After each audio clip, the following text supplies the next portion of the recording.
You are listening to the On Purpose Podcast, your guide to living a more purposeful life. What's up, everybody? Welcome to this week's edition of the On Purpose Podcast, where it's our privilege to show up with you and to bring you content to get you thinking, moving, inspire you a little bit, reflect. And I want to thank you for being here. We can't do it without you, and it's amazing, the growth of this community and where everything's headed, and I just want to say thank you for that.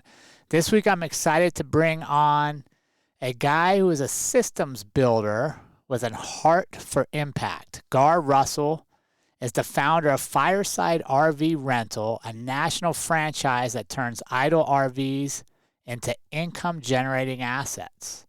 He's helped over 65 locations scale with purpose by combining automation, faith-driven leadership, and practical business frameworks.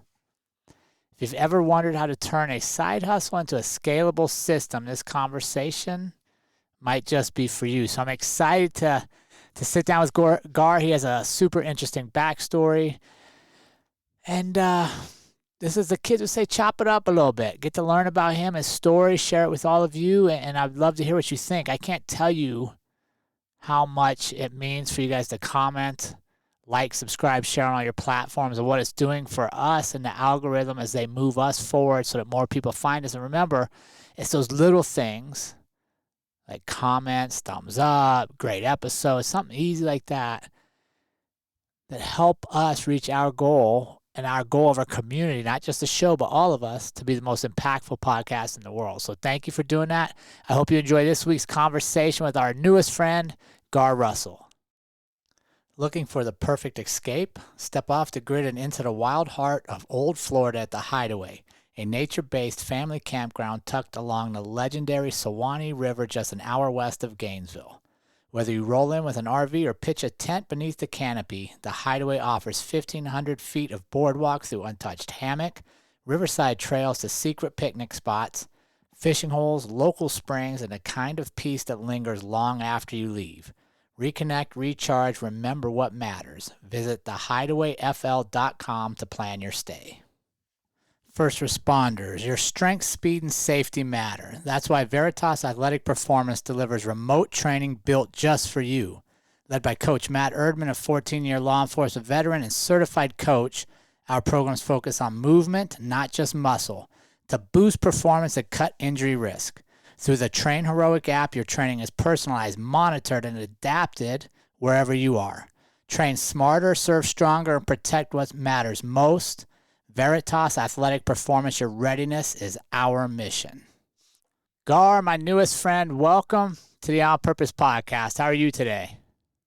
Hey, brother, I'm happy, man. Better now that I'm with you. I appreciate it. And first off, I want to say thank you for what you're doing, man, for putting the opportunity to travel in people's laps and removing excuses sometimes where people say they want to go RV, but they don't own one. You've eliminated that for them. But more importantly, I want to thank you for sharing your story and for finding the courage to share your story and realizing that people can't learn from our mistakes, our past, if we're not willing to share it. So thank you for doing that. Yeah, man, you're so welcome. I love being able to take a trial that I've been through and share it with somebody and give them hope because sometimes we just need to know that somebody's been where we're at. Yeah, and that's the thing, right? Like, it's so funny that we'll look up to people that have overcome adversity. We'll watch Rocky 1,000 times over the 50 years it's been out, but we forget to see ourselves as the real life Rockies. Yeah, it's so true, and one of the things I've been talking about lately in regards to that is, if we only just slow down and take a moment and go back and look at situations we've been in the past where we've gotten through, then it's easy for us to build that hope and realize, oh, wait, I've been through a mess before. I've been through a trial before. I can get through this too. But sometimes the emotions of the moment are just so heavy, we don't allow ourselves to do that.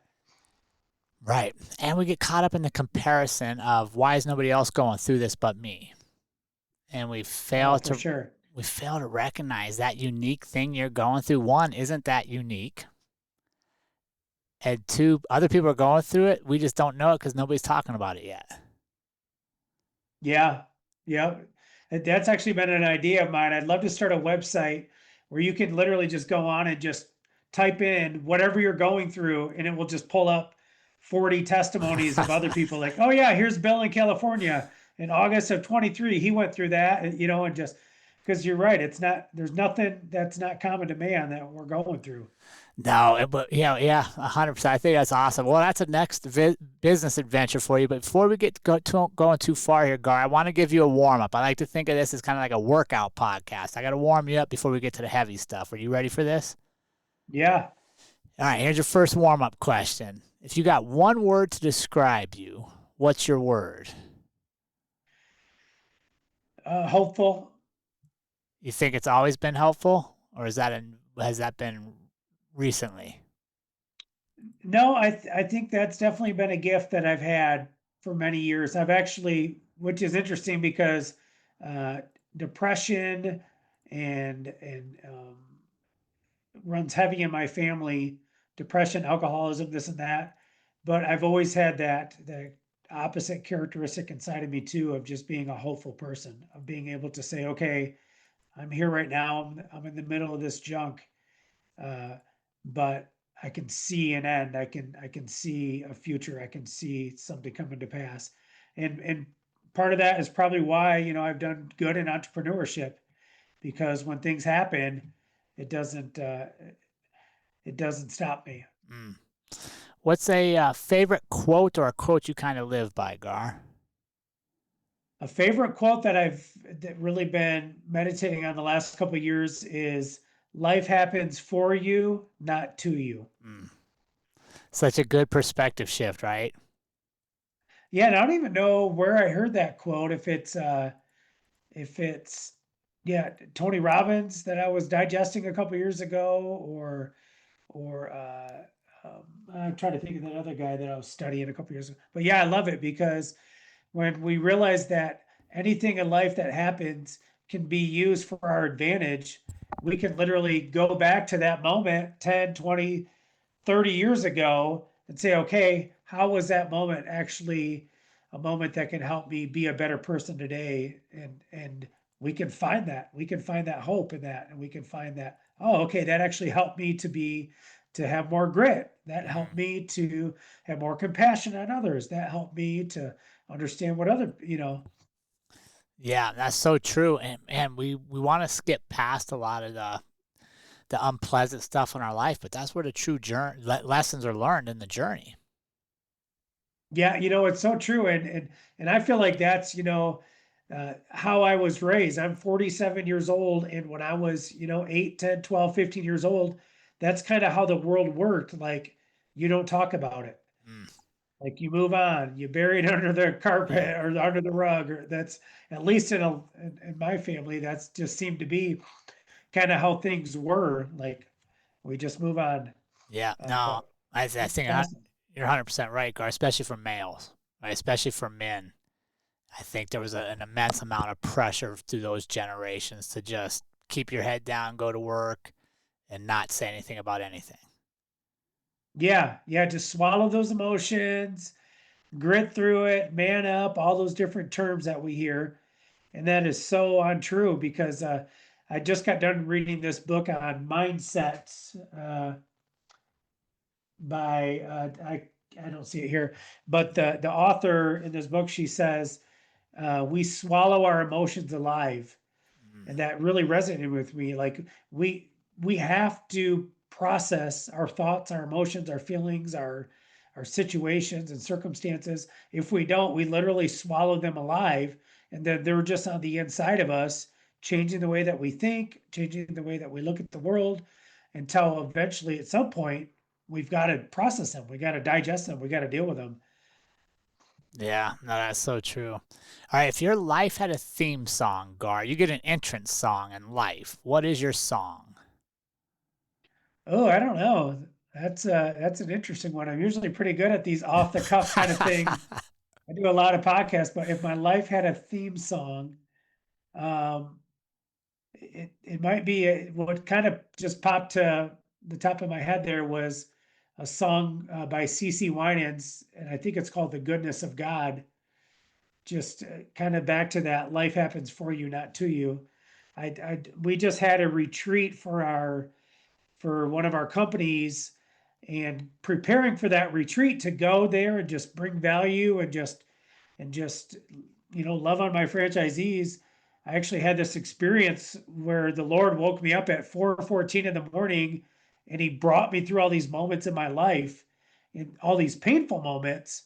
And in these painful moments, he showed me the truth, the reality of where he was, and how those painful moments made me who I am today. So it makes me think of that Mm, song, like how nothing is truly ever wasted. It is all, God can use it all. that's good. What's a favorite book or a book you find yourself going back to, Gar? Well, I mean, my favorite book, is the Bible, and more specifically inside the Bible, the book of Proverbs, which is written by King Solomon, the wisest, richest man that ever lived. I would say that's probably, my most favorite book. And then outside of that, a book that I probably quote a lot is a book called 3 Feet from Gold. And let me turn around and see who it's by real quick. Who am I kidding? My eyes can't see that far behind me. It's written by a lady who studied Napoleon Hill's work, Sharon Okay. something, and it is a phenomenal book, 3 Feet from Gold. All right, I'll have to add that. Good. All right, one final warm up question, Gar. Even though I think you're warmed up, I'm gonna give you one more. You get to have dinner with one person. They could have passed on or still be with us. Who would you have dinner with, and what would you want to ask them? Dinner with one person. I mean, instantly what comes to my mind is Jesus. Uh, but I was trying to think of another one on top of that. Yeah, I don't know. Maybe I'd just stick with that answer. Yeah, what would you You want to know, ask? and what I want to ask them is probably how, man, how could somebody literally go through all he went through uh, for someone else? I mean, I just think of when I go through a painful situation where I'm trying to do something for someone else, like how hard that can be sometimes. But to think of what Jesus went through, Mm. I mean, in his crucifixion, I can't imagine. I can't imagine that kind of pain and torture for someone else. Yeah, that would be very interesting to hear his take on it nowadays. Yeah, All right, you feeling warmed up, Gar? yeah. All right, let's talk. I want to talk about the whole RV franchise, the Fireside RV rental company that you launched, and starting it from a single RV. Talk us through the origin story of how that became what you're doing today. Yeah, that was what I call a pain to purpose business, just like my credit counseling business. Was I bought my wife an RV for our 10-year wedding anniversary. She was 7 months pregnant with number four. We went to a campground to go camping. She is miserable. She's 7 months pregnant. It's hot. It's the middle of summer. She's chasing a toddler around, and she literally says, "I'm going home." Like, okay, you're going home for what? Did you forget something? She's like, no, this is horrible. I'm going home. Like, this is no fun. And so there I am. I sit at the campground with my two olders, and I'm thinking, all right, I just bought an RV for my wife. She is not interested in this at all right now. What am I going to do? And I had owned some real estate and been an entrepreneur for a while. I'm like, I'm going to put this on Craigslist for rent. That's what I'm going to do. So I throw it up on Craigslist for rent, and literally within a couple hours, I've got people reaching out to me, uh, wanting to rent my RV. And so the light bulb kind of came on, and one thing led to the next, and here we are today. We have the nation's only RV rental management franchise. We have 70 locations around the country, and yeah, I never would have thought. So tell me, what was your wife's reaction when you told her you put it up on Craigslist and people actually wanted to rent the thing she wanted nothing to do with? I don't recall in that moment. I can tell you her reaction. Fast forward a couple months when we had our child, and all of our kids were born via C-section. So if you ever have a C-section baby, it's like pretty routine. Like you go check in, and then you're in there, and then you're back in your room. And like, the process, right? You go in for like a natural delivery, you don't know. You could be in there Right. 10 minutes or 10 hours. And so I'm saying all this to justify what I did next. So we literally have Isabella. We check back into the room that we're in, and I tell my wife, "All right, love, I'll be back in a minute. I gotta go take care of something." She's like, "All right, where are you going?" I said, "Well, I'm going to the dealership to sign on 4 more RVs because we were in the RV rental business now, and that's what I did. I went to the dealership and signed on 4 more RVs. Interestingly enough, though, while I was doing that, I heard that still small voice of the Lord telling me, use other people's RVs. And so I shifted the business model to other people's RVs, and that really exploded us because there's millions and millions of RVs sitting around doing nothing. Yeah. So it's very low overhead for me. I don't have all the overhead cost. It's a blessing to people who don't use their RVs, right? Which to me and you, that makes no sense. What? You don't use your RV? Right. But unfortunately, most people, their RVs are kind of sitting around doing nothing. And what year was this that you launched this? This was in 2016, Okay. July of 2016. So pre the COVID RV boom. So you're into it early before really full-time RVing and the craze of RVing really took off during COVID.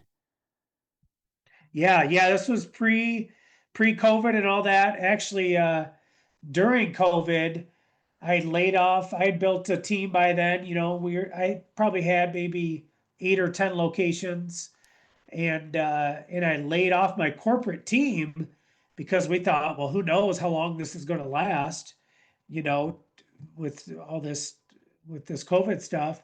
And shortly after I did that, I got an order for 72 RVs to go to the different power plants around Michigan for the engineers to be quarantined in. So, and on the other side of that, several of my competitors who owned all their inventory, they went out of business because they had all the overhead of a brick and mortar and the payments and insurance and all the things that I didn't have Mm. because I simply partnered with storage facilities. The owners of the RVs paid for the storage, and so it was very low overhead for me. So we were able to survive that where a lot of others didn't. And then we came out of that booming and thriving. So let me ask you a question on that. So because we do have a lot of entrepreneurs that listen to this or people that are thinking about dabbling in business. So you went against the current model at that time, right? Like you just said, the current model was own your RVs, have the asset technically that you own. You bucked that and used other people's assets to reduce your liabilities. What led you to have the confidence to not follow the business norm in your industry and have the courage to go the other route? It was honestly, like I said, it was when I was driving to that dealership and I heard that still small voice of the Lord saying, use other people's RVs. That was honestly it, because that wasn't a thought in my mind and until then. And that's so that I just started walking down that path and I saw that I was able to scale so much faster. And there's just so many RVs sitting around doing nothing. It just made it, so easy to walk down that path. Yeah, that's so interesting to me because I think a lot of times we stifle our own growth by trying to stay in the path that's already created instead Yeah. of getting creative and looking outside. Have you always been able to see outside the norms on things? I think I've always, yeah, kind of operated a little different than most as far as more going with my gut than, okay, I'm going to do something. How is everybody doing it? And then follow that path. Like my credit counseling business, kind of the same deal. My niche, I created a niche of helping create homeowners was my niche. Instead of trying to service everybody, it was specific in that regard. And actually, it kind of leads me back to a book that I read years and years and years ago called The Pumpkin Plan. And this book the story was about a gentleman who uh, carved a pumpkin and then he set his baby inside of it, took a picture and thought it was cute. Well, then he's like, hey, I'm going to do this the next year. So he got a bigger pumpkin. Fast forward several years down the road, he's on a website buying this hybrid pumpkin seed from Australia so he could grow this pumpkin. So and what the whole premise of this book talks about is like, find your niche and go with that. Don't try to be everything to everybody. Find the Mm. audience that you're called to serve and do that. Serve that audience, and that actually is how my business went from 12 locations several years ago to the 70 locations we have now. Is I really niched down to who am I called to serve? I serve Christian entrepreneurs because, right, like you asked my Mm. favorite book, the Yeah. Bible. Well, if I'm coaching out of the Bible, but I'm coaching to somebody who's an atheist or whatever, I'm not going to be as effective in serving that person. And so I really niched down, uh, in 23 and realized, no, that's who I'm called to serve. That's who I'm passionate about serving. That's what I'm passionate about. And when I did that, my business exploded. And so many entrepreneurs, we feel like we need to be everything to everyone. And really, that's not the case. People are going to resonate when they have a specific, message like that. So let's stay on that for a second, Gar. I think that's fascinating because you're absolutely right, right? As an entrepreneur myself, there is a tendency to want to stay wide and varied because you don't want to miss opportunities, right? Because you think the more Yeah. wide I am, the more opportunities I have. But you're right. A lot of times when you narrow down and you niche down, you find that's actually your lane. So how would you coach somebody through finding what is their actual lane and avoiding the trap of being too wide and trying to be for everybody? Yeah. I think it just comes down to what you're passionate about, right? What gives you the energy to do it day in, day out to where it doesn't feel like a job.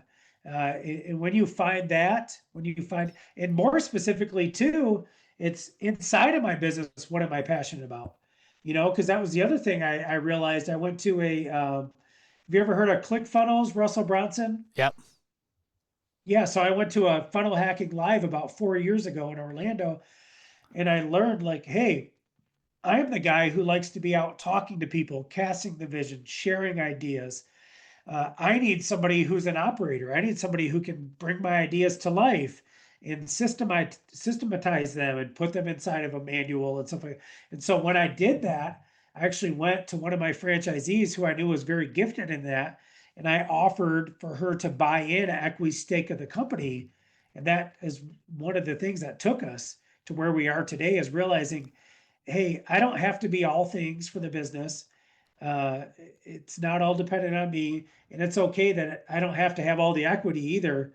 I gave up 20% of my company to do that, and that was a huge blessing for me. So it's just finding those things, right? And a lot of practical ways you could do that.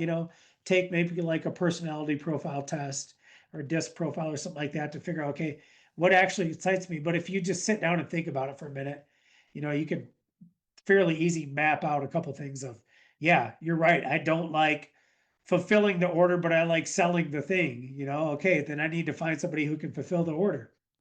Yeah, that self awareness is so critical, especially when you're going to go into business for yourself,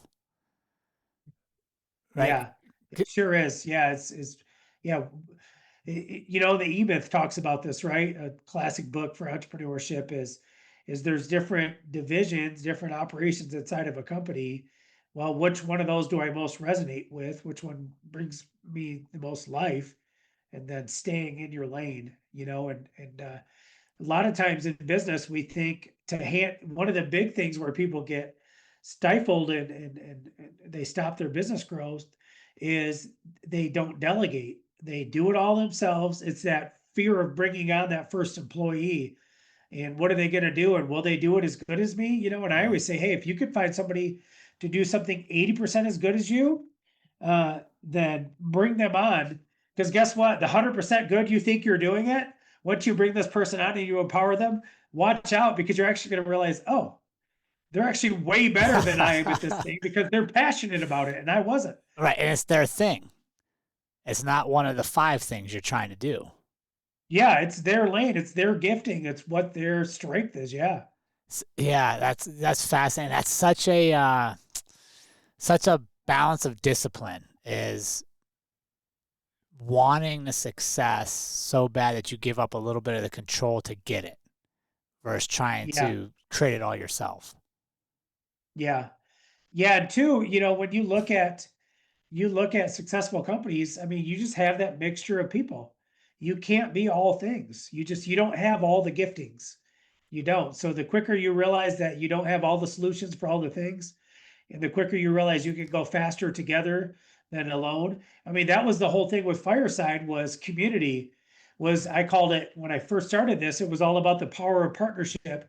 So I literally was in Facebook groups with others renting out their RV, and I was sharing what I was doing, bringing value to the community, and then others would realize the value of what I brought, and then that's when I had my first location outside of mine. When the gentleman's like, "Man, you have these giftings and this and that," and I said, "Hey, tell you what, why don't you be my beta test? Why don't you launch my second location up there? I'll mentor you, I'll teach you, I'll show you all the things." And what I learned about him, this is Mr. Kim in the Upper Peninsula of Michigan, who's actually just retiring from us. He's getting ready to come down to Florida and retire. Uh, what I learned from him was customer service. Like this guy's customer service is like through the roof. And so that helped me up my game in regards to customer service. And I helped him up his game. So when did it hit you that this is something that's bigger than what I'm just doing here in this one spot? When did you come to that realization, and what did you put in place to allow yourself to grow? I feel like it hits me. It just hit me again last night. I feel like it hits me all the time. Like, wow, this is so much bigger than me. Uh, Man, I've had so many of these moments where it's hit me like, wow, this is like I just had it yesterday. I was on a podcast and a and I was sharing with the host about how one of our competitors, who's a seven-figure company, they're literally signing the company over to us next week. They're giving us the company. And it didn't even hit me because I'm so in the grind of some things. It didn't hit me till I was sharing that on this podcast. Just like, holy smokes, we literally just increased by seven figures in 2 weeks because of how far we've come. Where I was on my fireside chats last night where we jump on with our franchisees, and I was like, holy smokes, one of our franchisees was sharing the story about how her and her husband signed up together. He's the one who found the business. They signed up together. A couple months afterwards, he got sick and passed away. This Mm. guy was younger than me with two small children, and she is full force with Fireside. She just came down to Florida several weeks ago, and I got to meet her and her little kids. She's coming to our retreat in November. Like it's constantly hitting me like, wow, this is something that's so much bigger than me. This is a community of like-minded people doing life together. Yeah, let's explore that for a second because thing I find interesting with you, Gar, is you keep talking about community and the people. Yeah, this is the biggest thing that the Lord has shown me with all this is it's all about community. And all the way back, as I was studying this out and thinking this through, the Lord literally brought me all the way back to Genesis, where, right, God decided to create Adam. Why? Because of community. Mm. Like he wanted community with others. He wanted community. So he created Adam and Eve, and then he told them to be fruitful and subdue and multiply.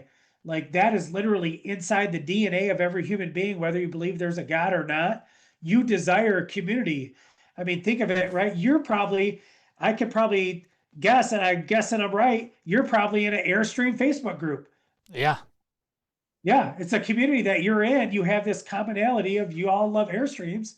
And so you're in this group. You could be in a Jeeping group where you all share, give each other rubber duckies. Like it's inside of us at the core of our DNA. We were created for community, or the way I would say it spiritually is we were created for fellowship, and there's a really good book about that called, man, I haven't quoted that book in forever. I can't even think of the name of it.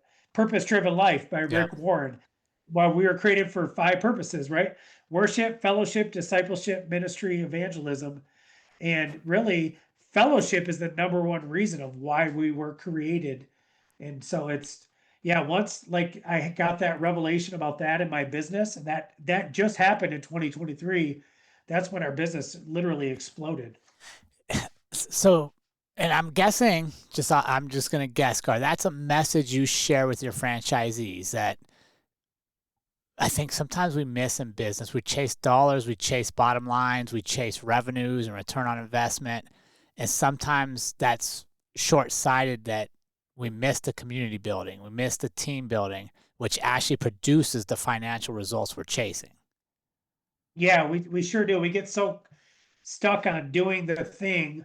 I was just talking to Ben, who my sales rep for the franchises, in a call earlier today, and I was just kind of unpacking these thoughts with him, and we were talking about doing year-end reviews, and some franchisees being, discouraged, and others that we're trying to do a year-end review with them. We can't even get a hold of them to do it because they're out there crushing it, and it's and the thing about it is with inside community and then inside building a business, the thing about it, it's just like marriage or parenting or any other thing.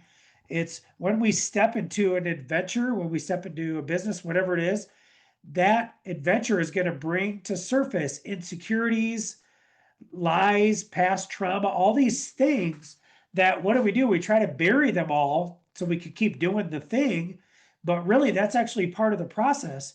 And Mm-hmm. so in these communities, like our fireside chat last night, we had a franchisee who he didn't meet our criteria for the year. Instead of closing his location, we sent him a proposal to go into a 90-day plan, and if he would complete what we asked him to complete in this 90-day plan, we would keep his territory alive. He was in this. He was in the fireside chat last night, which we hadn't seen him in there maybe ever. And what happened? He got vulnerable and he shared. He's like, "You guys, I'm so sorry. This is what's happening. I'm going through divorce. I was embarrassed. I'm doing this and that." So he was able to come back into the community kind of with his tail tucked between his legs, but be vulnerable enough to share. And sure enough, one of our other franchisees who had gone through a divorce 10 years ago was like, "Oh man, brother, I know exactly how you feel. I've been there." They're now connecting outside of the fireside chat so he can walk alongside this brother and encourage him.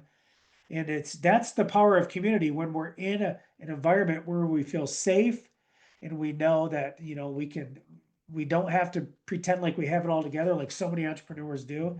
That's where real community and stuff happens. Let me ask you this. I just talked about this on another episode, and that is this idea that success is limited and that I don't want to empower you to be successful because somehow that's going to take away from the success I can achieve.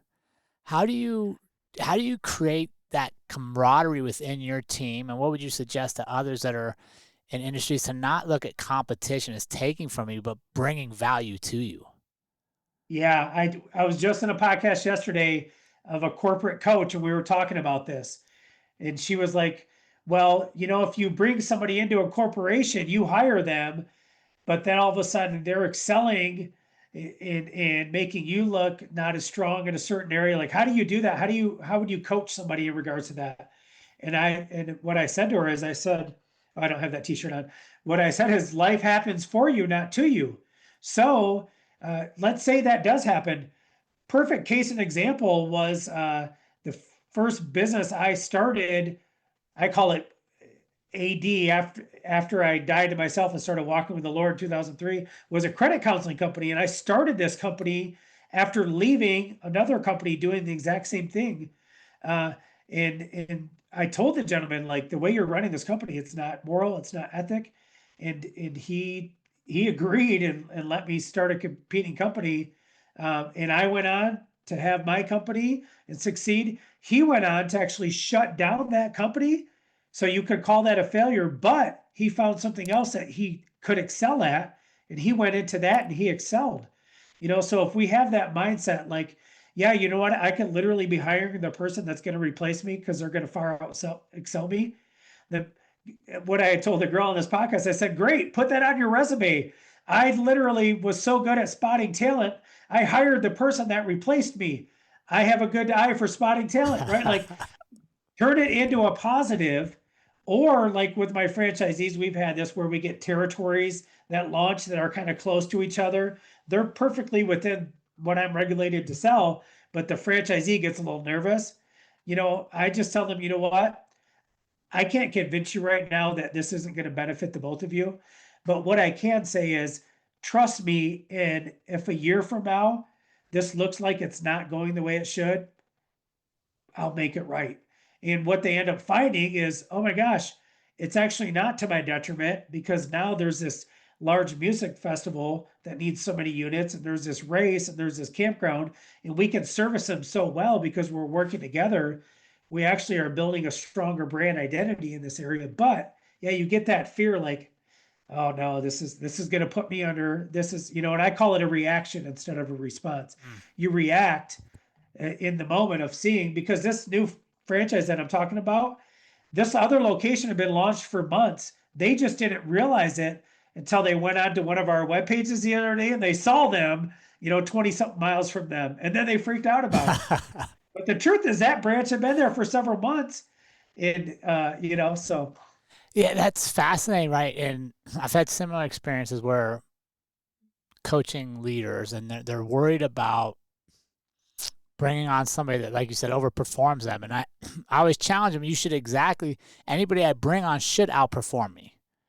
If I brought them on to stay less performing than I am, why would I have brought them on? Exactly. Yeah, exactly. They should excel. And that's where, again, that comes down to the life is happening for me. There's an insecurity inside of me. There's a lie that I believe somewhere along my journey that has got me to feel insecure about this person. Okay. And it's taken the time to do what I call get curious. I learned that from Tony Robbins. Get curious and say, okay, why am I feeling this way? Mm-hmm. And then more importantly, if you're a believer and you have the Holy Spirit, then you can ask the Holy Spirit to show you. And the Holy Spirit, in my book, My History, I literally, it's me 5 hours with the Lord, and he brought me through all these moments in my life, starting in second grade, where something happened. I believed a lie, and that lie formed who I was, throughout my journey of life. And he literally walked me through all these moments, spoke truth to me.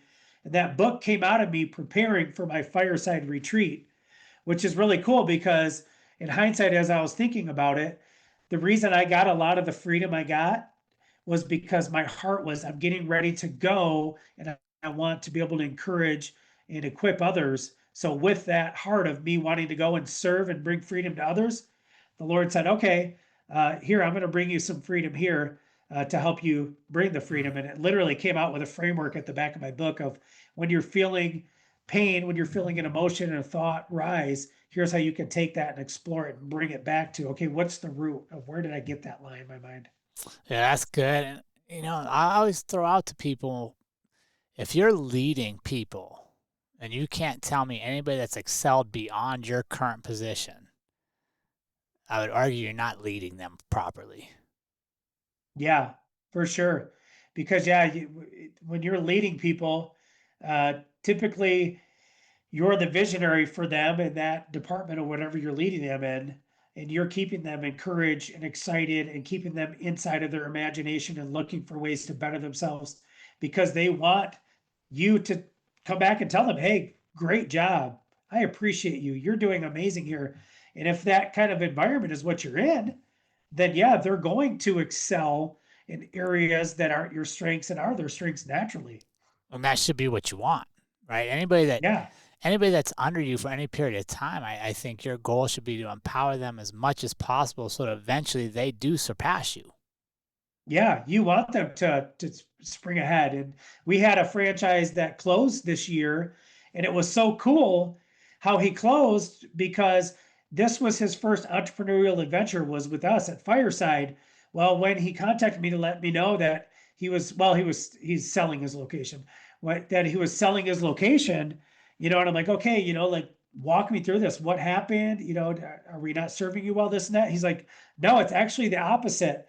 You've actually taught me so much about entrepreneurship. I realized my deepest passion was I want to start a nonprofit teaching inner city kids how to code and how to do the thing that I'm really gifted in. Mm. So it literally, in a sense, he literally excelled past the opportunity that I brought him to step into his full gifting of how he was created and designed. And I love that, right? Because we don't know what role we're going to play in the life of somebody else. right? We don't know the impact we're going to have. Like, we may see them as whatever title they have at that moment, whatever position they are at that moment, but we don't know in the broad spectrum of their humanness the impact we may have. And that's a great example, right? Maybe RV rentals wasn't his passion, but it taught him skills to really go pursue them. And now the Yeah. ripple effect of you believing in them and you giving them systems is they pursue a dream that now, who knows, maybe one of the kids they touch goes on and changes the world.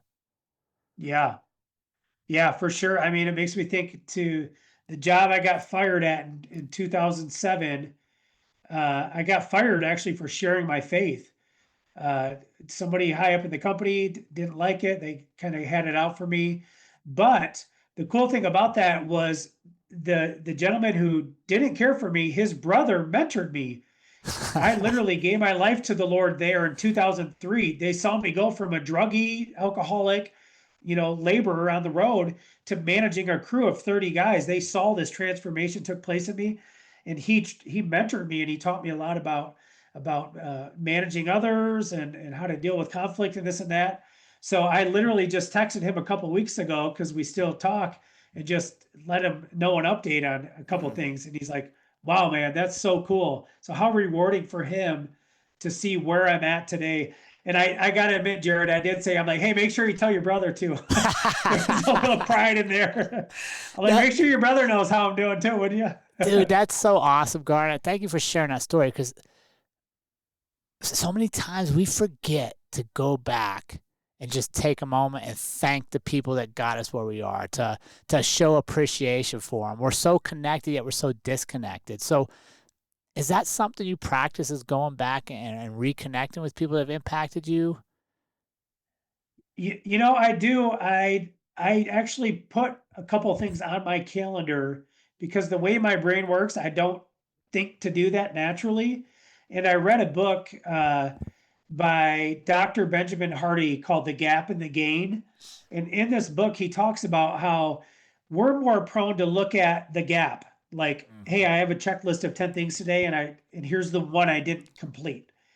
Where he teaches to live out of the gain, live out of the gratitude of, man, look at the things I did get accomplished today. So literally, one of the things that I have on my calendar every night at 9 p.m. It's a win for the day. I sit and I don't do this every day, religiously. I got to admit, I don't have it down pat, but I try to do this.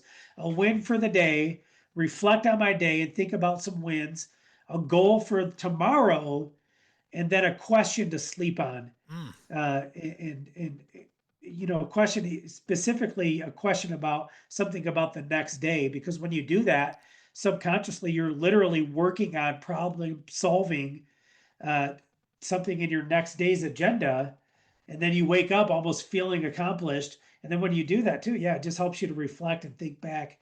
And then another thing I put on my calendar, I'll share with you real quick too, since I'm got my calendar open looking at is my imagination. Every day at 3 o'clock for 30 minutes, I literally just try to sit in my imagination and think of whether it's imagining an upcoming trip, imagining an upcoming meeting, imagining something in my children's future, imagining an upcoming meeting. And it's just such a powerful way to just tap into the possibilities of what there is.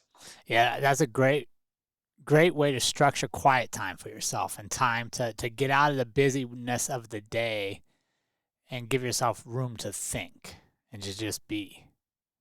Yeah, so much. Yeah. What would you, if you could give one piece of advice to a new entrepreneur trying to build a system from scratch or scale something that's maybe stuck, to get it restarted again, what would you tell them? What I would tell them is to keep in mind that all work works. And I picked this up from one of my mentors, Myron Golden, and it's also a proverb, Proverbs 14:23. In all labor there is profit. I think a lot of times in entrepreneurship, we get so stuck on thinking on how to execute something that we waste a lot of time. Where Henry Ford says, I take quick, decisive action and I readjust if needed very slowly. So it's like making moves quick, making quick decisions, and then seeing how that's going to work. Where a lot of times what we don't realize is even if it didn't work, the work worked on us. It may have not worked for us, like we didn't get the intended result, but it worked on us. It taught us something about ourselves. It taught us something about the sales system we have, our operations. So that's what I love to encourage entrepreneurs on is like just take massive action. Just Yeah. continue to take massive action. I just had this today with this guy that manages YouTube channels, and he wanted to go through this whole process. I'm like, no, I've seen your results. You were referred by somebody else. Like, what's the cost? And he's like, well, I don't want to give you the cost without telling you everything because that's like $5,000 a month. But I'm like, no, I've already seen the results. If you work, I don't need to know how it all works. My brain power doesn't need to understand YouTube. That's why I'm paying you $5,000 a month to understand it for me. Yeah. Like, send me over the paperwork, and because I knew that was the next thing I needed to do in my business is I need to focus on blowing up my YouTube channel. Yeah, that's good. And I think with so much information readily available, it's easy to get paralyzed in analyzing data and thinking we need one more class, we need one more piece of information, we need one more thing before we actually take action. And you're absolutely Yeah. right.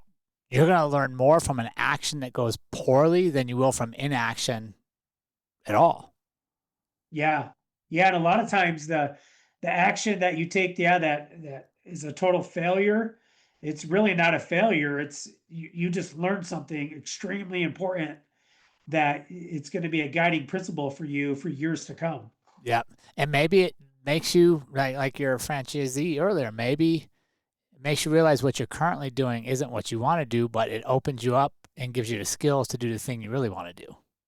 Yeah, exactly. It's part of the journey. You're making forward movement, so you can always adjust. But if you're not making movement, you're really going backwards because your life is moving forward, whether you're making action, taking action or not. Yeah, I call that momentum, right? We always want to be in front of the momentum we're creating, not sitting there having it come backwards on us.